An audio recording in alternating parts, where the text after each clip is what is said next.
शेख चली अपनी बूढ़ी माँ के साथ एक झोंपड़ी में रहता था। वो बहुत सुस्त था, सारा दिन सोता रहता था और कोई काम नहीं करता था। शेख चली, अबे ओए शेख चली, अब उठ भी जाओ और जंगल से लकड़ियाँ काट के लाओ। फिर शेख चली कुल्हाड़ी लेकर जंगल की तरफ चला जाता है। ये लकड़ियाँ काटना कितना मुश्किल काम है। थोड़ा सा आराम कर लेता हूँ या फिर दरख्तों से पूछता हूँ कि क्या वो मुझे अपनी लकड़ियाँ काटने देंगी या नहीं। लगता है कि शेख चली जंगल जाके सो गया है। मैं खाना तैयार करके रख देती हूँ। क्या मैं तुम्हारी लकड़ियाँ काट सकता हूँ? वो हर दरख्त के पास जाकर यही सवाल पूछता है, मगर उसे कोई जवाब नहीं मिलता। फिर शेख चली थक हार कर वापस घर आता है। इसे खाली हाथ देखकर उसकी माँ गुस्सा हो जाती है। निकम्मे, ये कैसा सवाल है? क्या तुम्हें नहीं मालूम ये दरख्त नहीं बोल सकते? अब जाओ और लकड़ियाँ काट के लाओ। इस बार शेख चली जब दरख्त से पूछता है, क्या मैं तुम्हारी लकड़ियाँ काट सकता हूँ? तो दरख्त इससे कहता है, हाँ, तुम एक शर्त पर मेरी लकड़ियाँ काट सकते हो।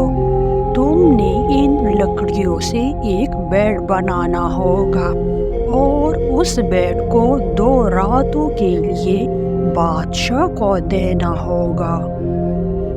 फिर शेख चली लकड़ियाँ काट कर ले जाता है और इससे एक बेड बनाता है।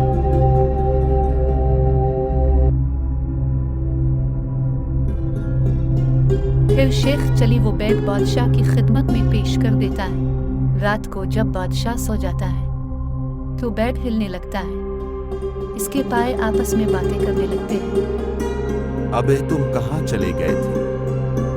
मैं महल घूमने गया था। देखा कि एक सांप अंदर आकर बादशाह के जूते में चुप गया है।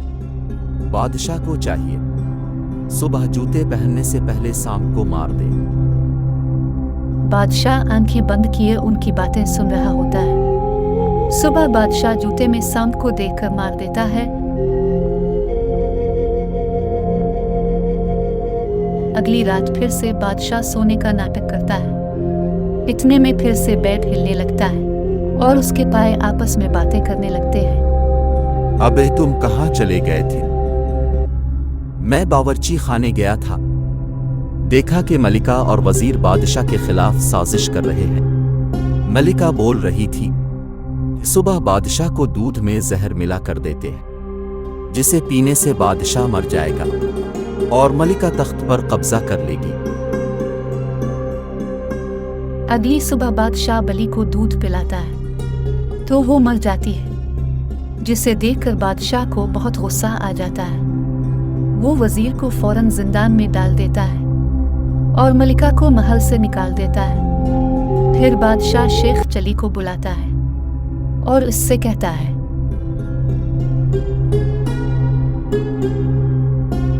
ये बेड मुझे दो, बदले में मैं तुम्हें भारी इनाम दूंगा। फिर शेख चली बेड के बदले बादशाह से इनाम वसूल करके माला माल हो जाता है।